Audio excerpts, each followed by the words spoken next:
The Way of Will John. Welcome back to the podcast, my friends. Do we have the sound effects set up? Let's check. No, we don't have the sound effects going on, but we're just going to play a song. I'm going to get Paulus play a song right now. Dance into the intro today. Nice little slow jam. The Super Bowl is going on right now. Not watching because I'm from Kansas City and we have Mahomes. I don't watch games where I already understand what's going to happen. We're one of the greatest cities on earth. That's obvious. Let's get straight into it. First off, click the bell notification button. Guys, you know, if you're part of this Tribe 11, 11th Commandment crew right now, you are part of an elite group. We love talking to you guys that watch Biscuits and Tea, that watch The Way of Will John, that check out our guests on our podcast. We have stuff coming. Hit that bell notification button, hit the like button, hit the subscribe button. Tell your friends, tell your parents, tell your neighbors, tell Uncle Frank from across the street to shut up. Shut up! ¿A quién estás diciendo shut up? ¿A mí me estás diciendo shut up? Sit down and to watch the podcast. If you're just listening to this podcast on Apple or Spotify, come on over to YouTube. We'll treat you nice. Let's recap. Throw it up on the docket. Applejack, Simpson, Green Book, Blue Book, Red Book. We threw out a spell. We're going to have a whole lot more to say about this voodoo thing. Don't worry, we're not doing 3 voodoo podcasts. I just want to have a recap because we launched a spell collectively. All right, so we all committed a crime together. You're complicit. I'll do the majority of the time, but you're going to jail too. If you watch that podcast, you're going to jail too. Voodoo's illegal. I don't know how many years we could get in Spain for voodoo. Do you think is there a way for me to look that up? How long can I go to jail? There can't be could you go to jail for let's find out. Can I go to jail? Witchcraft is a perceived facility to summon evil spirits and demons to do harm to others. Governments go after witches. They passed it in 1542. Parliament passed the Witchcraft Act, which defined witchcraft as a crime punishable by death. Okay, so I'm gonna take a step back on the serving the. Do we need lawyers? Do I need a lawyer now? But I wouldn't be tribal. They wouldn't. So that was in Spain. So no chance, right? I need to check the Spanish law. Guys, I'm not going to jail for witchcraft. But I won't snitch on you guys. Let's just be clear. All right. I'll do the time. The last trials were held in Leicester in 1717. Some 500 people in England are believed to have been executed for witchcraft. The last known execution took place in Devon. I know a guy from Devon. I am going to give him shit about this. The act was repealed in 1951. By the Fraudulent Mediums Act, which in turn was repealed again in 2008. So, guys, we could be looking at some hard time. I want to thank everybody that participated in the last podcast. All right, let's go to what I was talking about. As you know, we cast a spell, allegedly, against Real Madrid in favor of the team Huesca, which was the last place team. How did it go? Did Huesca win the game? I'll tell you what, we might have done something because Huesca, let's roll the clips. Roll it up. Boom. Are you looking at that goal? Huesca took the lead. I mean, with the golazo, with the serious left-footed bomb. All right. Before that, Huesca hit the crossbar. After that, ball gets swung in. Dude hits it. Hits off the crossbar. Could have been 2-0. All right. Are you feeling me now? Do you hear it now? Are you going to get your Juju spray? Get your Juju spray. Goluremi.com. All right. So it's 1-0, 48 minutes or 41 minutes in. They've already almost hit the crossbar, actually twice, I think, before this. So then Mr. Benzema has to go and ruin everything for us by hitting a nice free kick off the crossbar. And then Varane heads it in. 1-1. I like Madrid, so it's not like I don't like them. We launched a spell. We could have made history. That would have been the first YouTube voodoo spell to actually control a match. I mean, we could have been completely taking over the entire... whatever. I didn't even want to talk about all this. The point is that Madrid basically... It was a really good game. Tons of 6 saves from both keepers. In the end, Varane scores kind of a junky, boring goal for the second one. And our spell didn't work. But we'll be back, right? Guys, we don't give up that easily. Okay, we'll target another superpower and see what we can do. Okay? But as you'll notice that I was calling it Juju spray. I was saying Juju. Now, how am I coming through there, audio people? Could you just come on over to YouTube and let me know if you can hear me okay? Is it all right? Where are you doing? Where are you doing? Where are you going right now? Are you driving? Where are you listening to this stuff? Are you training and listening to me? That's cool. If you're on the treadmill right now, run faster because you're not running fast enough. You're welcome. Friday motivation for you there. Let me just go to my messages here. So you guys notice I was saying Juju. I was saying Juju, right? I didn't say it necessarily in a Nigerian accent or a West African accent, anything like that. Guys, do you know why? You know why I speak a few languages? You know, you put in the work and you study and you do those things and you can learn. Anyone can learn. That's the way I feel about it, and I know this to be true. If you put in that effort with the right plan, anyone can learn a language, for sure. Now, the reason I say that is because I've put in a lot of work to do those things. Now, one language I don't speak is Yoruba. That is a language spoken all across West Africa and in the Caribbean as well. There are a few places where it's spoken. In Cuba, I believe, also quite a bit. Now, anyway, point is, got a message from my dad. You guys, most of you will know. He played for the Nigerian national team. He speaks English, of course. He speaks Yoruba. He speaks Pidgin English. And he was... You know what? I'm just going to play just a part of it. Just part of it. Juju. Juju.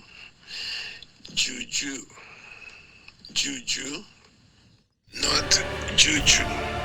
So as you can see, he has an issue with the way that we are saying Juju, guys. He doesn't like Juju spray. He wants it to be Juju, Juju. But I would throw it up on the docket. 1645 Dolly Parton. Guys, comment down below. Does he get to criticize our pronunciation of any Yoruba words when he did not teach me the language when I was 0 years old? I vote for you can no longer correct the grown man's Yoruba at all. Nope, it's gone. Nope. Sorry.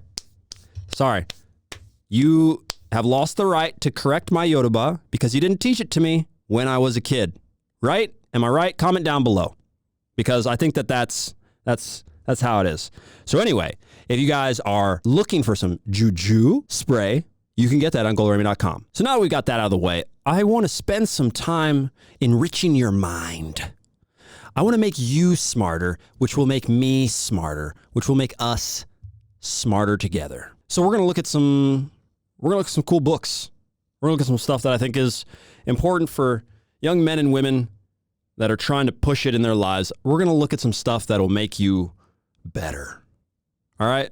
And we're going to start with one of the books that I mention a whole lot. I've read it years ago, actually, but keep it around. I keep a lot of the books that I read around because it's important to review. It's important to always remember what you learned and put that stuff into action. All right, so this first book that I wanna have a look at is 80-20. 80-20, my friends. It's right here. Boom. I don't know if you can see that properly. Whatever. Now, this book is about the Pareto Principle. We've talked about it a lot on the main channel. It's something that I've used in order to do all the things that I do in my life. So it simply states that 80% of the results of virtually anything, now there are obvious limitations to this, but virtually 80% of the results are coming from 20% of your actions. All right? If that sounds slightly complicated, you can look at it in a different way. We'll keep it in the soccer realm. 80% of the goals are scored by 20% of the players. 80% of the fouls are committed by 20% of the players. All right? So let's just leave it like that. Clearly, there are deviations to this rule, but more or less, this is the case. Now, you can apply that to a company and their results. 80% of the results are coming from 20% of the employees, the workers, the people that are involved in doing a project, right? They don't want you to know. So if you do a school project, you guys know that there are for sure some people that are going to slack. And then a lot of the work is going to get pushed over to the smart dude. Or the dude who really likes school, or who really likes the subject, right? Very rarely does everybody carry the same workload in that sense. Thinking about a company and thinking about anything that goes on in your life, if you focus on the 20%, if you focus on the things that are giving you the good results, well, you can actually speed up your results. You can actually have more time. You can actually do more things because you're not spending the time doing the waste. It's a book that, honestly, let me read one part. We need like some sort of, let me get a fireplace plan. Will reads to, I don't know how to call this segment. I'm going to read to you for just 1 second, just a paragraph, all right? So get settled in, get something nice to sip on. Pause this right now. Go grab something, to sip on, all right? Let's make this, make this a relaxing moment. This is the way I will, John. A lot of you guys, you're waiting for Friday, get this there, you go home, you're already at home, unfortunately. COVID, how weird is this going to look in like 20 years? In 5 years, it's going to look so ridiculous with all our masks and stuff on. Get settled. I think I want to read this part. All right. Only 20% of resources really matter in terms of achievement. The rest, the large majority, are marking time, making token contributions to the overall effort. Therefore, give more power to the 20%, get the 80% up to a reasonable level, and you can multiply the output. So I've more or less given you guys the idea and I've 80-20 the book for you. I still suggest you guys read it. Anybody who's doing a whole lot, if you're in school, it's going to help you. If you're not in school, if you just want to get your life going in a good way, it's worth the read. I'm telling you guys. It's worth reading if you're a young guy or girl, because with all the stuff you guys have thrown at you right now, I can't even imagine. This will help you make some sense of it. So in that sense, it's worth it. The other book that Mr. John here is going to recommend is a guy who is coming on the podcast. It's a book that has been trending for probably a year now, something close to that, I think. It is called Breath. It's by James Nestor. James is coming on the podcast. We have been trying to sort out dates for this for some time, but he's going to come on the podcast.